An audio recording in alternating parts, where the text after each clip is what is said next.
Kan kita ingin mendorong Pak Prabowo, komitmen-komitmen, statement-statement yang disampaikannya di ruang publik itu menjadi kenyataan. Basmi korupsi, bersihkan anggota kabinet. Itu kata-kata dari Pak Prabowo. Termasuk aparat penegak hukum, Listio Sigit, pimpinan KPK yang pilihan Jokowi. Nah, lumayan ini memberi sebuah pencerahan meskipun belum bisa kita pastikan, tapi ini bisa kita dorong agar menjadi pasti.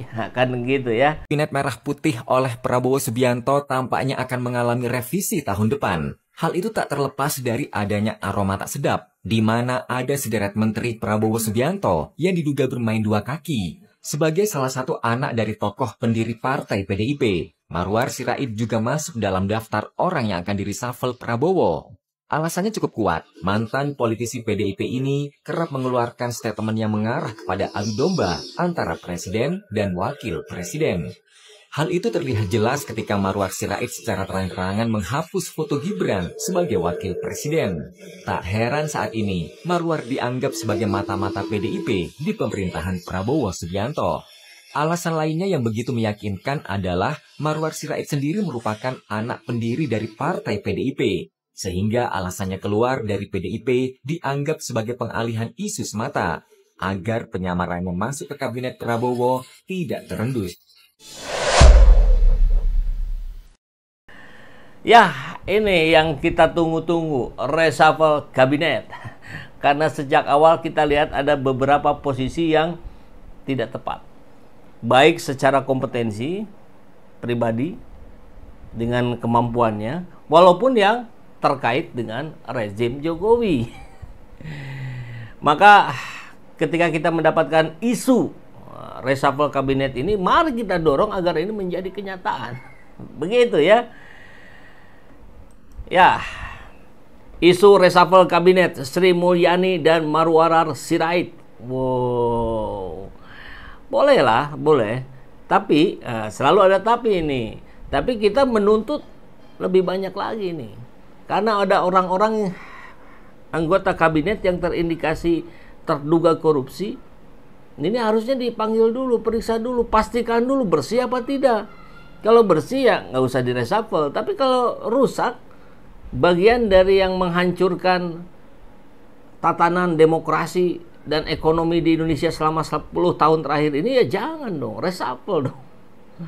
Tepis isu reshuffle, Dasko pastikan Prabowo belum terpikir untuk evaluasi kinerja para menteri. Ketua Harian DPP Partai Gerindra Sufmi Dasko Ahmad menegaskan, tidak ada wacana pergantian komposisi Kabinet Merah Putih dalam waktu dekat ini.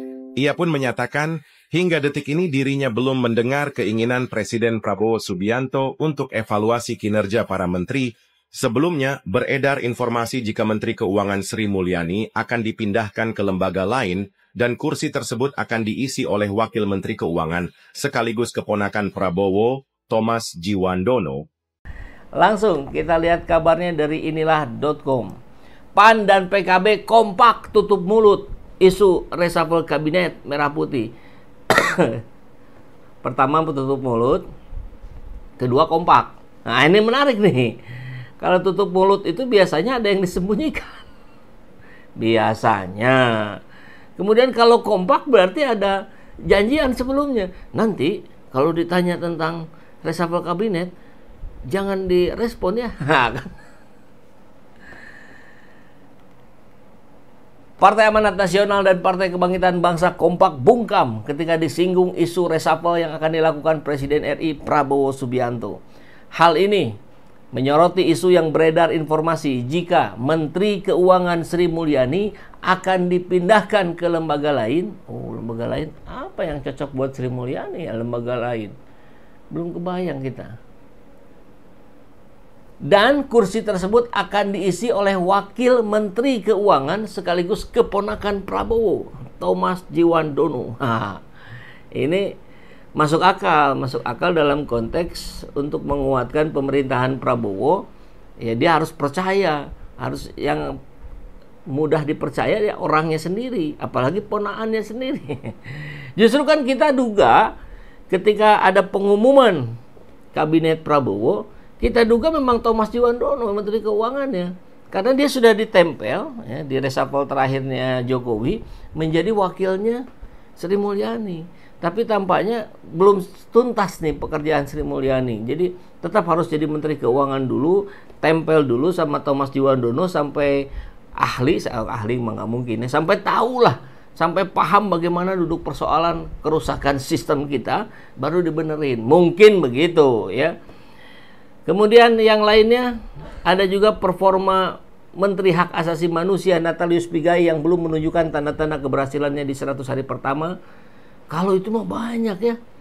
Bukan hanya dia gitu. Saya kira banyak menteri-menteri yang belum menunjukkan apa-apa. Orangnya pun jarang muncul di media. Nah, kan persoalan itu. Hingga Menteri Perumahan dan Kawasan Pemukiman Marwarar Sirait yang kerap kali aktif komentar isu di luar kementerian yang dipimpinnya. Ini memang gemes sekali ya. Marwarar Sirait ini gemes sekali karena di eranya PDIP ketika menjadi partai penguasa dia nggak dapat apa-apa. Ini sekarang pengen show of force sehingga banyak blunder diproduksi oleh Marwarar Sirait. Setujulah kalau Marwarar di reshuffle saja. Yang lainnya sekaligus Pak Prabowo, utusan-utusan khusus tuh ya, ada Raffi Ahmad yang makin kenceng aja di televisi apa segala macam. Apa nggak ada pekerjaan yang banyak sebagai utusan presiden? Saya kira harusnya sebagai utusan presiden tuh habis waktu, nggak bisa lagi syuting, nggak bisa lagi berentertainment ria gitu. Iya kan? Nah ini juga catatan. Yang lain juga banyak lah. Apalagi kalau sudah para pakar dan ahli yang menyorotinya. Berbagai indikator kuat bisa dimunculkan di sini. Silakan sahabat SC juga sampaikan. Menurut Anda siapa yang layak di reshuffle di kabinetnya Prabowo? Lu ngapain katanya ikut campur segala macam? Kita bayar pajak. Dan presiden itu dapat mandat dari kita, dari rakyat. Kan begitu ya. Zulhas. Nah ini menarik nih. Zulhas, Erlangga, Bahlil. Ini satu paket. Satu paket yang jadi pilarnya pemerintahan Jokowi kemarin. Yang juga diduga ada tindakan korupsi. Ya sudah santer lah di mana-mana. Bahkan Erlangga sangat kuat sekali. Karena dia sempat turun dari ketum Golkar setelah diperlihatkan sprindik. Rumornya begitu. Nah, jadi boleh lah ya.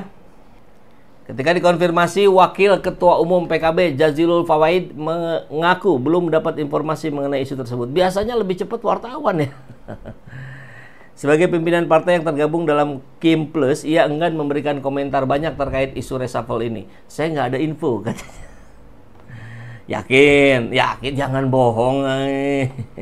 Hal serupa juga diungkapkan oleh Wakil Ketua Umum PAN Edi Suparno. Ia mengaku belum mendengar isu tersebut sehingga memilih tidak berkomentar banyak. Saya belum dengar, jadi sebaiknya saya tidak berkomentar dulu ya. Ini boleh percaya, boleh tidak.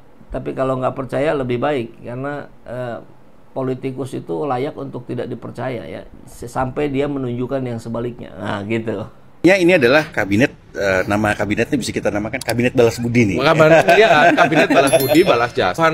Puluhan orang yang dipanggil oleh Prabowo dan kemungkinan mereka juga ada yang menjadi menteri, wakil menteri maupun lembaga-lembaga lain ya. Itu menunjukkan dalam kacamata gua dan juga Tempo adalah ini Prabowo ingin balas budi, balas jasa terhadap orang-orang yang dianggap berjasa dan berkontribusi dalam pemenangan pemilu presiden 2024, which is wajar gitu kan.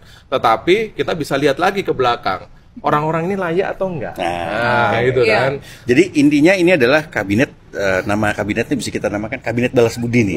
Iya, Kabinet Balas Budi, Balas Jasa.